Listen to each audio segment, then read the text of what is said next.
Hi friends, welcome to Rani's kitchen. నేను మీ రాణి. ఈరోజు sweet recipe చేసి చూపించబోతున్నానండి. చాలా సింపుల్ ప్రాసెస్తో తక్కువ ఇంగ్రీడియంట్స్తోని ఈ స్వీట్ రెసిపీ అనేది కంప్లీట్ చేసుకోవచ్చు. ఆ ప్రాసెస్ అంతా చూద్దాం. వీడియోని ఫస్ట్ నుంచి లాస్ట్ వరకు చూడండి. ఇంకా ప్రాసెస్లోకి వెళ్ళిపోదాం. ముందుగా 1 కప్పు శనగపిండి తీసుకోండి.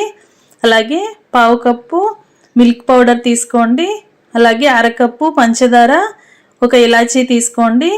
ఈ గిన్నెలు పక్కన పెట్టుకుని మిక్సీ జార్లోకి మనం తీసుకున్న 1/2 కప్పు పంచదార కూడా అలా వేసేసుకుని ఇలాచీ కూడా వేసుకుని దీనిని మెత్తని పౌడర్లా గ్రైండ్ చేద్దాం. గ్రైండ్ అయిన తర్వాత చూద్దాం. ఇలా పంచదార అంతా కూడా గ్రైండ్ చేసాం కదా, దీనిని ఒక బౌల్లోకి తీసుకోండి. ఇలా తీసుకున్నాం కదా, ఇప్పుడు మిల్క్ పౌడర్ని పాలతో బాగా కలుపుదాం. 1/2 కప్పు పాలు తీసుకుని ఈ మిల్క్ పౌడర్లో వేసుకుని బాగా కలపండి. ఉండలు అనేవి ఎక్కడా లేకుండా కూడా చక్కగా కలిసిపోవాలి, లిక్విడ్ లాగా రావాలి. అవసరమైతే ఇంకో కొంచెం పాలైనా వాటర్ అయినా పోసుకోండి. ఇలా బాగా చక్కగా కలపండి. ఉండలు అనేవి ఎక్కడా లేకుండా పిండంతా కూడా పాలలో వాటర్లో బాగా కలిసిపోవాలి. ఈ విధంగా బాగా కలిపి గిన్నెను పక్కన పెట్టండి. ఇవి రెండు రెడీ చేసాం కదా, ఇప్పుడు స్టవ్ ఆన్ చేసి కళాయి పెట్టుకుని 1 టేబుల్ స్పూన్ నెయ్యి వేసుకోండి. నెయ్యి బాగా కరిగిన తర్వాత ముందుగా కొలుచుకుని పెట్టుకున్న 1 కప్పు శనగపిండి కూడా అలా నెయ్యిలో వేసుకుని బాగా ఫ్రై చేద్దాం. శనగపిండి అంతా కూడా బాగా ఫ్రై అయ్యి పచ్చివాసన అంతా పోయి చక్కగా కమ్మటి వాసన అనేది వస్తుంది. అవసరమైతే ఇంకొక టేబుల్ స్పూన్ నెయ్యి కూడా వేసుకుని మీరు తీసుకున్న శనగపిండి క్వాంటిటీని బట్టి నెయ్యి అనేది యాడ్ చేసుకోవాలండి. అవసరమైతే ఇంకొక టేబుల్ స్పూన్ నెయ్యి కూడా యాడ్ చేసుకుని పిండి అంతా కూడా ఉండలు అనేవి ఎక్కడా లేకుండా పొడిలాడుతున్నట్లుగా నెయ్యిలో బాగా కలిసిపోవాలి. ఈ విధంగా బాగా ఫ్రై చేయండి. ఫ్లేమ్ సిమ్లో పెట్టుకుని మాత్రమే ఫ్రై చేయండి, శనగపిండిని మాడనివ్వద్దు. ఇప్పుడు ముందుగా మనం కలిపి రెడీగా పెట్టుకున్న మిల్క్ పౌడర్ని, వాటర్ని, అలాగే ఇంకొక కప్పు వాటర్ని కూడా యాడ్ చేసి శనగపిండి అంతా కూడా మిల్క్ పొడిలో బాగా కలిసేంత వరకు కలపండి. ఇలా పాల పొడితో మనం ఈ స్వీట్ రెసిపీ అనేది చేసినట్లయితే స్వీట్కి స్వీట్ అనేది చాలా టేస్టీగా వస్తుందండి. ఈ విధంగా మీరు కూడా కుక్ చేయండి.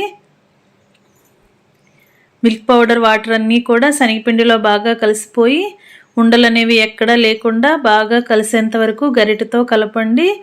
ఇలా గరిటెతో నేను చూపించిన విధంగా కళాయికి స్వీట్ని ప్రెస్ చేస్తున్నట్లుగా కలిపినట్లయితే స్వీట్ అంతా కూడా చక్కగా వచ్చేస్తుందండి. ఉండలు అనేవి ఎక్కడా లేకుండా మొత్తం అంతా కలిసిపోతుంది. ఈ విధంగా బాగా చిక్కబడేంత వరకు ఉడికించిన తర్వాత ముందుగా గ్రైండ్ చేసి పెట్టుకున్న షుగర్ పౌడర్ని, యాలకుల పొడిని కూడా అలా వేసేసుకోండి.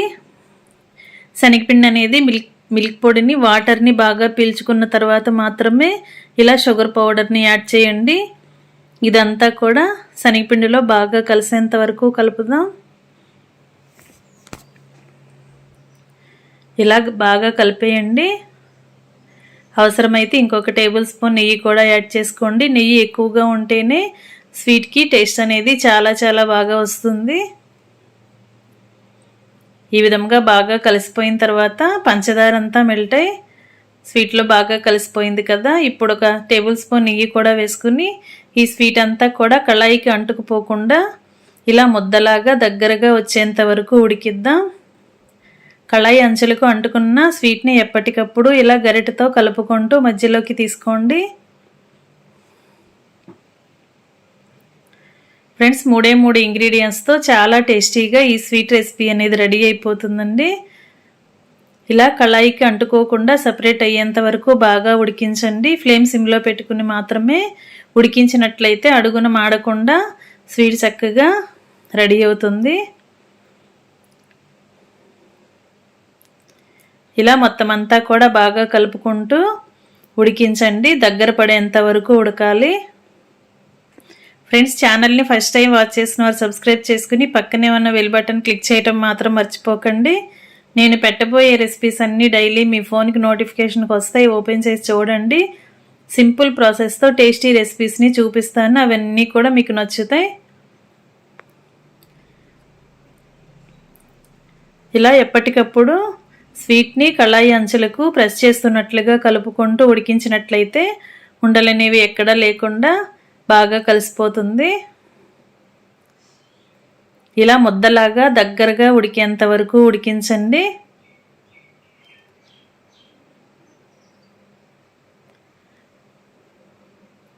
ఫ్రెండ్స్, మనం పంచదార పౌడర్ని స్వీట్లో యాడ్ చేసాం కదా, మీరు బెల్లమైనా కూడా వేసుకోవచ్చండి. బెల్లం తురుముకునైనా వేసుకోవచ్చు. ఇలా ఇంకొక టేబుల్ స్పూన్ నెయ్యి కూడా వేసుకుని స్వీట్ని బాగా కలుపుకుంటూ ఉడికిద్దాం. స్వీట్ అనేది కళాయికి అంటుకుపోకుండా ఎప్పటికప్పుడు ఇలా గరిటెతో కలుపుకుంటూ ఉడికించండి. ఇదంతా కూడా పాకమంతా కూడా స్వీట్ బాగా పీల్చుకుని ముద్దలాగా దగ్గరగా వచ్చేయాలండి. అంతవరకు ఉడికిద్దాం. కళాయి అంచులకు అంటుకుపోకుండా ఇలా దగ్గరగా ఉడికేంత వరకు ఫ్లేమ్ సిమ్లో పెట్టుకుని బాగా కలుపుకుంటూ ఉడికించండి.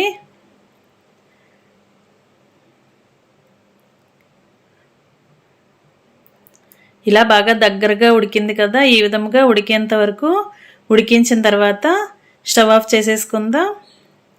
కొంచెం స్వీట్ని చేత్తో పట్టుకుని చూసినట్లయితే మనకి గట్టిగా అనిపిస్తుందండి. ఈ విధంగా వచ్చేంత వరకు ఉడికించిన తర్వాత స్టవ్ ఆఫ్ చేసేసుకుని కళాయిని పక్కన పెట్టేసుకుందాం.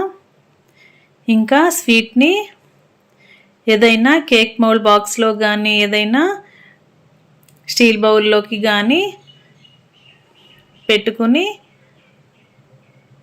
ఒక గంట తర్వాత రిమూవ్ చేసుకుందాం. ఇలా గిన్నె లోపల వరకు కూడా నెయ్యిని అప్లై చేసి అంచుల వరకు కూడా అప్లై చేయండి. ఇప్పుడు రెడీ చేసి పెట్టుకున్న స్వీట్ని అలా గిన్నెలోకి వేసేసుకోండి. ఇది ఇంకా గట్టిపడే లోపే మనం కళాయి నుంచి దీనిని గిన్నెలోకి వేసేసుకోవాలి. ఈ విధంగా గిన్నె అంతా కూడా స్ప్రెడ్ అయ్యేలా చక్కగా నొక్కుతూ చేసుకోండి.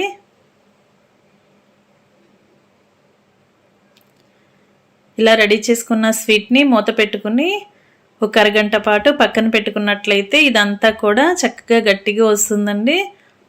తర్వాత మనం కావలసిన షేపులో పీసెస్ని కట్ చేసుకోవచ్చు. అరగంట తర్వాత చూసినట్లయితే స్వీట్ అంతా కూడా చక్కగా దగ్గరగా గట్టిగా వచ్చింది. ఇప్పుడు బాక్స్లో నుండి రిమూవ్ చేసుకుని సర్వింగ్ ప్లేట్లోకి తీసుకుందాం. మనం గిన్నె లోపల నెయ్యి అప్లై చేసాం కదా, స్వీట్ అనేది చాలా ఈజీగా రిమూవ్ అయ్యి ప్లేట్లోకి వచ్చేస్తుంది. ఈ విధంగా చేసుకోండి. ఇప్పుడు మనకి కావలసిన షేపులో పీసెస్ని కట్ చేసుకోవటమే. చాలా టేస్టీగా సింపుల్ ప్రాసెస్తో తక్కువ ఇంగ్రీడియంట్స్తోనే మనం ఈజీగా ఈ స్వీట్ని ప్రిపేర్ చేసాం కదా, మీరు కూడా కుక్ చేసి పిల్లలకి సర్వ్ చేయండి. చాలా టేస్టీ రెసిపీ అండి. వీడియో నచ్చితే లైక్ చేయండి. మీ ఫ్రెండ్స్కి ఫ్యామిలీ మెంబర్స్కి రెసిపీ షేర్ చేయండి. మీరు కూడా కుక్ చేసి మీకు ఎలా వచ్చిందో కమెంట్ సెక్షన్లో నాతో షేర్ చేసుకోండి. ఛానల్ని సబ్స్క్రైబ్ చేసుకోవటం మాత్రం మర్చిపోవద్దు. పక్కనే ఉన్న బెల్ బటన్ క్లిక్ చేయటం మాత్రం మర్చిపోవద్దు. నేను పెట్టే రెసిపీస్ అన్నీ డైలీ మీ ఫోన్కి నోటిఫికేషన్కి వస్తాయి కదా, ఓపెన్ చేసి చూడండి. అవన్నీ కూడా మీకు నచ్చుతాయి. మరొక రెసిపీతో మళ్ళీ కలుద్దాం. Thanks for watching. నేను మీ రాణి.